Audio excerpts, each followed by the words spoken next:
développer la pensée et se sentir bien. Encore ce matin en présence du coach Bertin Chinda. Bonjour coach. Bonjour Jumper, bonjour Néné Chéri. Bonjour coach. Et bonjour à nos nombreux téléspectateurs. Tu es venu plus tôt. c'est plutôt bien de venir plus tôt. Ouais, c'est plutôt bien de venir plus tôt, c'est très important. Ouais. C'est très important. Nous parlions la semaine dernière déjà de vendredi, nous avons commencé à parler des 5 clés justement pour élargir, en fait, développer son réseau. Et à côté, lors de notre échange, vous nous avez fait comprendre en fait que peu importe la situation dans laquelle on se trouve, la première des responsabilités est d'abord celle qui nous incombe. Effectivement, la première des responsabilités est celle qui nous incombe, c'est très bien dit, parce que je veux dire que l'on soit en entreprise, que l'on soit sur cette vie, c'est d'abord pour nous-mêmes. C'est d'abord pour nous-mêmes. Et si on n'est pas là dans cette vie, pour nous-mêmes, on fera des choses qui ne sont pas propres à nous élever, à nous pousser à obtenir ce que nous voulions obtenir de la vie. Donc c'est très important de tenir compte de ce réseau professionnel que nous créons, que nous mettons sur pied. Et je voudrais même d'ailleurs dire que pour mettre les préalables même pour mettre ce réseau professionnel sur pied, c'est de pouvoir se poser la question de savoir ce que nous allons devenir, ce que nous voulons pour cette vie, pourquoi est-ce que nous sommes sur cette terre. C'est très important parce que si ce n'est pas important, nous allons nous atteler à ne obtenir que des petites choses pour 1 minute, pour 5 minutes, pour 1 mois, pour 2 mois, voire au trop pour 1 an. Sans nous projeter loin dans le futur, et ça va créer un problème beaucoup plus tard. Donc c'est très important pour chacun de nous de s'atteler à regarder ce qu'il veut de sa propre vie, ce qu'il va devenir, et quand je serai en retraite, qu'est-ce qui va se passer, et même utiliser les métaphores ou bien les anecdotes que nous avons au quotidien pour regarder les métaphores. Les histoires que nous avons au quotidien, c'est par exemple ces papas qui, aujourd'hui à la retraite, sont sur les motos en train de... Carrément. Oui, sur les motos. Transport taxi. Taxi, ça c'est pour ceux qui avaient un peu d'argent ou bien qui étaient autrefois des cadres d'entreprise. Ils avaient un permis, on leur avait donné une voiture et puis ils se sont dit ok, voilà, avec une voiture je pourrais en fait je pourrais me vendre, je pourrais faire ci, et voilà que ça les rattrape à la vieillesse et ils sont obligés de devenir des mototaximans. Nous parlons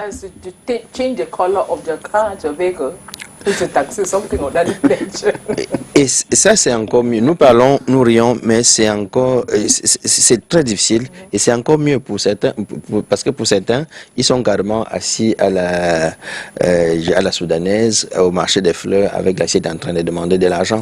Il y en a d'autres qui sont rentrés au village et ils sont devenus des locataires dans leur propre village. Pourquoi? Parce qu'il y a eu une préparation de cette période de retraite. Et cela doit être un indicateur de discipline pour nous, parce que eux aussi ils ont passé le temps que nous sommes en train de passer, mais seulement ils n'ont pas pensé à leur carrière professionnelle et implicitement à leur réseau professionnel, c'est-à-dire se mettre dans la tête de comment est-ce que je me construis professionnellement. Parce qu'il ne faut pas se mentir, c'est ce réseau professionnel, c'est notre projet professionnel qui va nourrir notre projet financier. Okay. Si nous n'avons pas, professionnellement, nous ne sommes pas bien assis, bien construits, le réseau financier va être également atteint. Et si le réseau financier est atteint, le réseau santé va être atteint. Et si le réseau santé est atteint, le réseau social est atteint. Le réseau social, vous savez, le réseau social, c'est le respect que l'on va vous donner au village, au quartier, et bientôt les réunions familiales en août.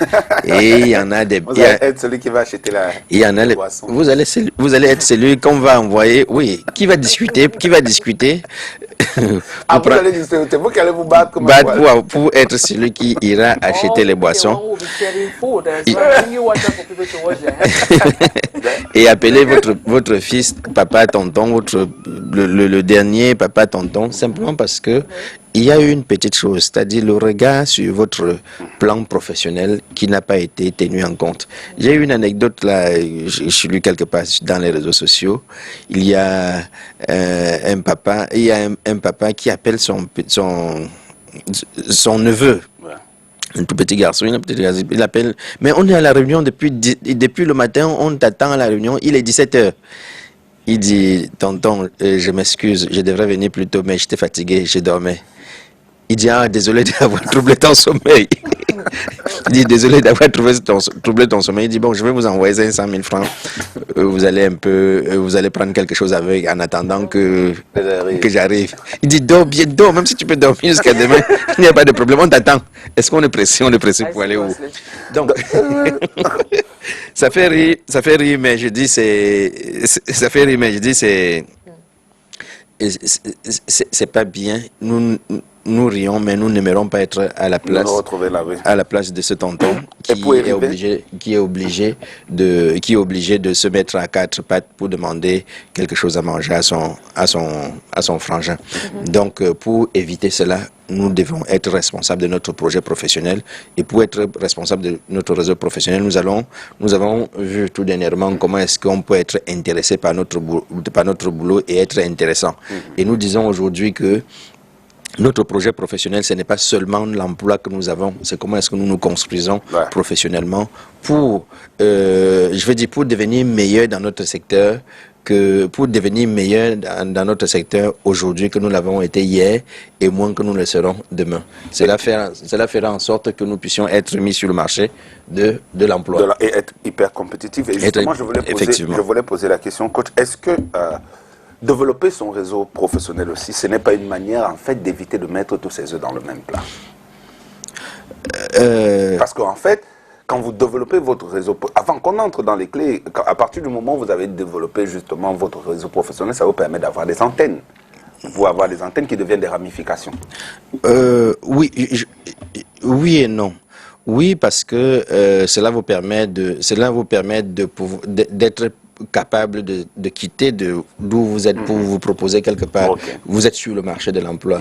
Non, parce que ce n'est pas un autre métier que vous êtes en train d'apprendre, c'est juste de renforcer votre capacité professionnelle et d'être vraiment meilleur aujourd'hui, comme je l'ai dit tout à l'heure, que vous ne l'étiez hier. C'est ça, développer son réseau professionnel. Regardez ceux sur lesquels vous êtes compétent, continuez à travailler là-dessus pour devenir la pépite. La meilleure version de vous-même. Rien ne vous empêche quand même, au moment quand vous avez déjà le prérequis de faire un petit bifurcage, tout ça, ça reste de toutes les façons dans votre réseau professionnel. Tout à fait. Dans votre projet professionnel, tout à fait. C'est très important. On y va maintenant avec les clés. On va commencer, on va faire du step by step. On peut prendre une clé d'abord et on discute. Oui. Donc, la première clé, c'est devenir membre d'une association professionnelle et soyez actif à l'intérieur. Si vous avez envie de développer votre réseau professionnel, vous n'allez pas le développer en ermitage. Pas comme Yamine, en ermitage, c'est-à-dire esseler. En vase clos. Oui, en vase clos. Vous allez vous connecter aux autres personnes dans les associations professionnelles et vous devez être actif à l'intérieur pour avoir les informations. Vous savez que la vie, c'est les informations.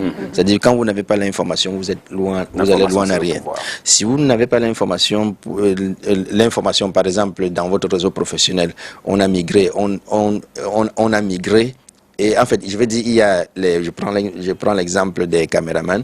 On dit il y a les drones qui arrivent. Donc ça veut dire qu'il faut se former dans les drones. Vous allez rester derrière votre caméra, derrière votre petite caméra, et le drone va arriver.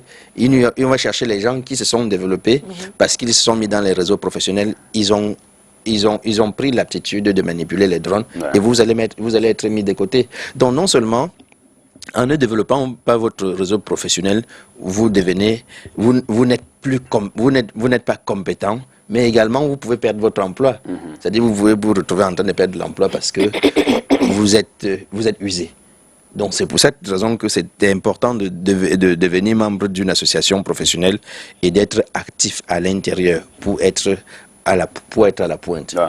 Vous voyez, aujourd'hui, nous sommes en train de migrer peu à peu vers l'intelligence artificielle. Ceux qui vont être en arrière en se disant, non, quand même, il y a toujours mon cerveau pour faire tout à ma place, ils vont être largués. Tout comme quand Internet arrivait, il y en a qui se disaient, non, mais Internet, c'est quoi?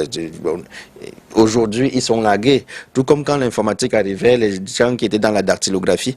J'ai essayé l'autre jour de demander à mes étudiants 2 licences. Est-ce que vous connaissez la différence entre, je veux dire, entre l'informatique et la dactylographie? Ils m'ont demandé que la dactylographie, c'est quoi? Ah, ils savent même pas. Ils ne savent pas ce que c'est. Ils ne savent pas ce que c'est que la dactylographie. Donc, vous voyez que si vous étiez resté, vous avez dit, je ne vais pas me mettre dans un réseau professionnel, je vais rester dans mon coin en ermitage et je suis dans ma dactylographie. C'est la vie qui va vous larguer. Si vous dites je ne vais pas avec le Covid tout dernièrement. Ah ouais, c'était très compliqué. Il fallait se réadapter. Il fallait se réadapter, se réinventer même. Si vous dites bon, je vais continuer, moi je suis coach, je suis formateur, je vais continuer à rechercher les formations en entreprise et vous arrivez en entreprise, on dit on ne veut même pas voir 2 personnes ensemble ou bien 5 personnes. Bon, au-delà de 3, 5 personnes, on ne veut plus parce que il y a les risques de contamination. Ouais. Vous êtes obligé de, si vous ne vous êtes pas réadapté dans un réseau professionnel en se disant je vais œuvrer maintenant avec les visioconférences, ça va être difficile. Et donc c'est important de se connecter au réseau professionnel pour voir comment est-ce que les choses s'accélèrent. La deuxième clé, si vous permettez, c'est de participer régulièrement aux conférences et aux séminaires professionnels. Parce que vous voyez que si quelqu'un n'a pas une ambition forte, parfois même démesurée, il ne peut pas se permettre de dépenser son argent pour aller dans les associations et être dans les associations professionnelles et être actif à l'intérieur. Il ne peut pas participer régulièrement aux conférences et aux séminaires professionnels quand il va débourser son argent pour mettre là-bas. Il faut que cette personne ait au préalable l'envie d'aller très loin, l'envie de progresser, l'envie de faire de sa vie quelque chose, l'envie de faire une différence entre sa vie et la vie des autres. Être le meilleur, être la meilleure version d'elle-même. Sans oublier que dans les associations professionnelles, ça je reviens à la première clé, dans les associations professionnelles, il y a également, je vais dire, on se met ensemble pour protéger le métier. Un peu comme les artistes. Comme les ordres, en fait, les différents ordres. Comme les différents ordres. Si vous ne vous mettez pas à l'intérieur, vous ne pouvez pas aller vous battre seul. Donc c'est important, vous voyez, il protège une profession. Et les intérêts des personnes. Et les intérêts des personnes qui y sont. Vous ne pouvez pas être content en disant oui, je connais, je suis assistant de direction, je suis animateur, je suis journaliste et je vais rester seulement dans mon coin. À un moment donné, tes intérêts ne vont plus être à ta portée. Pourquoi? Parce que tu ne peux pas les défendre seul. C'est clair. Oui, la troisième clé, c'est de pouvoir développer des relations de confiance avec des experts dans votre métier. Donc, vous voyez que... En fait, ça encore, vous les retrouvez dans la première clé, en fait. Oui, effectivement. Parce que les experts dans votre métier, c'est là-bas, dans les associations. En fait. Et c'est dans les associations. Et c'est là-bas que vous allez côtoyer les meilleurs. C'est là-bas que vous allez voir les meilleurs. C'est là-bas que vous allez créer votre relation, un lien avec vous et les meilleurs. Et pourquoi pas, ils pourront tenir votre main. Donc, quand les gens parlent des réseaux, en pensant que non, que le Cameroun est un pays des réseaux. La vie est faite de réseaux. Si vous n'avez pas de connaissances, vous n'avez pas de réseau, vous ne créez pas votre réseau, vous êtes tout perdu. Pourquoi? Parce que vous ne connaissez pas tout. On apprend on se met avec telle personne, on se fait tenir la même part. Si vous voulez progresser, ayez un mentor. Si vous voulez progresser, ayez un motivateur. Si vous voulez progresser, ayez toutes ces personnes-là qui vont vous permettre de comprendre que ce que je désire aujourd'hui est possible. Parce qu'il y en a qui l'ont fait. S'il n'y en a pas dans mon secteur qui l'ont fait, il y en a dans mon secteur qui connaissent ceux qui, dans un autre secteur, ont fait. Ça va vous pousser à avoir une forte motivation et une forte capacité de pouvoir aller à la réussite de tout cela. Donc, il faut développer des relations de confiance avec des experts dans votre métier. Et ça, c'est dans l'intention de devenir meilleur. Je dis, vous voyez que il faut être trop ambitieux ou bien trop ambitieuse. Parce que si vous ne vous contentez que de votre petit boulot que vous avez, vous n'allez pas faire un plus. Vous allez faire seulement ce que vous faites tout le temps. Et vous savez que si quelqu'un fait ce qu'il a toujours fait tout le temps, il va toujours obtenir les résultats qu'il a toujours obtenus. Donc, il faut entretenir ses relations professionnelles. Donc, entretenir ses relations professionnelles, ça fait parfois rire parce que quelqu'un se dit, mais tiens, je vais aller donner amener mon chef, par exemple, ou bien celui qui sait plus que moi à manger alors qu'il gagne plus d'argent que moi. Non, vous êtes en train de vous nourrir. Vous comprenez toujours, soyez et faites toujours beaucoup plus que ce que vous êtes payé pour, parce qu'en le faisant, vous êtes en train d'investir dans votre futur. Donc, donnez à manger à vos chefs, donnez à manger à ceux qui ont de l'expérience, donnez à manger à ceux qui ont plus de choses que vous. Comme ça, ils vont vous nourrir et que vous aurez davantage... Donner à manger à votre réseau, c'est une manière de donner à manger à votre cerveau, c'est important. Tout à fait. Alors, merci, bien coach. On doit reprendre encore ça, il faut qu'on parle de ça. Cette histoire de donner à manger, là, c'est là-bas qu'on va d'abord commencer. Yes, I know why you're so particular about that one, of course. It is very important.